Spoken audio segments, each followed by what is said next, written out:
안녕하세요. 꼬꼬미 파파 강 목사입니다. 오늘은 9월 30일 맥체인 성경 읽기 해설을 하겠습니다. 오늘 말씀의 주제는 아버지의 명령입니다. 열왕기상 2장은 솔로몬의 이스라엘입니다. 다윗은 죽음 전에 솔로몬에게 몇 가지를 당부합니다. 하나님의 명령을 지키고 요압의 악행을 처벌하고 바르실레의 아들들에게 은총을 베풀고 시므이를 무죄한 자로 여기지 말라고 말합니다. 그리고 다윗은 죽게 됩니다. 이렇게 다윗이 죽자 아도니아가 왕권을 주장합니다. 그러고는 다윗의 첩 아비삭을 아내로 달라고 말합니다. 왕의 첩을 취한다는 것은 곧 자신이 왕이 되겠다는 것이기 때문입니다.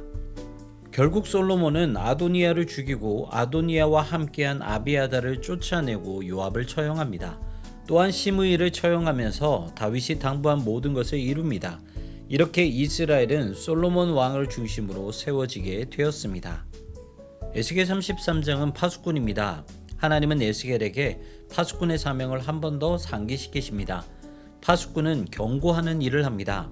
경고를 받으면 생명을 보존하게 될 것이고 그렇지 않으면 칼이 임하게 될 것입니다. 하나님이 에스겔을 파수꾼으로 세우신 이유가 있습니다.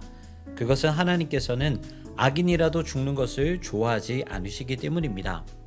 악인이 그의 길에서 돌이켜 사는 것을 기뻐하시기 때문입니다. 이처럼 파수꾼은 의인이 공의에서 떠나지 않도록 악인이 죄악에서 떠나도록 일깨워야 합니다. 예루살렘은 함락됩니다. 하지만 예루살렘에 있는 사람들은 자신들이 남은 자라고 착각합니다.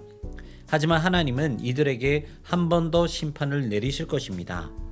성경에는 수많은 경고들이 기록되어 있습니다. 그러므로 우리는 경고를 받고 죄에서 돌이켜 하나님의 뜻대로 살아야 합니다. 갈라디아서 6장은 그리스도의 법입니다. 율법의 행위가 아니라 복음을 듣고 믿는 것으로 의롭다함을 얻습니다. 그러나 이것이 방종을 용인하는 것은 아닙니다. 범죄한 자가 있으면 반드시 그를 바로잡아야 합니다. 서로의 짐을 지어서 그리스도의 법을 성취해야 합니다. 육체가 아니라 성령을 위해 심어야 합니다. 낙심하지 말고 선을 행해야 합니다. 이것이 우리의 의무입니다. 사람은 무엇이든 심든지 그대로 거두게 될 것입니다. 시편 81편과 82편은 하나님의 말씀입니다. 시편 81편은 하나님은 당신의 백성들에게 들으라고 말씀하십니다. 하지만 백성들은 하나님의 소리를 듣지 않았습니다. 그리고 자기 멋대로 행동합니다.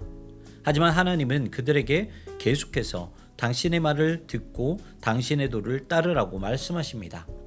시편 82편은 하나님의 하나님 되심을 말합니다.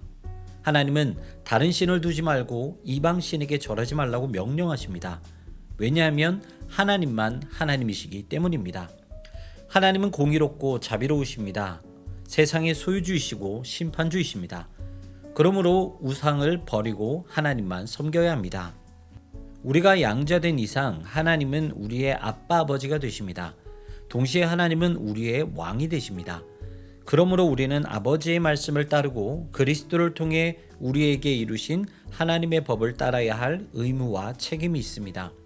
그래서 하나님의 말씀으로 아들됨의 신분을 갖고 살아야 합니다. 여러분이 하나님의 자녀, 하나님의 백성임을 잊지 마시길 바랍니다. 그래서 이 땅에서 아들로서 책임을 다하고 아들의 복을 누리시는 여러분 되시기를 소망합니다. 지금까지 꼬꼬미 파파 강 목사였습니다. 내일 다시 만나요.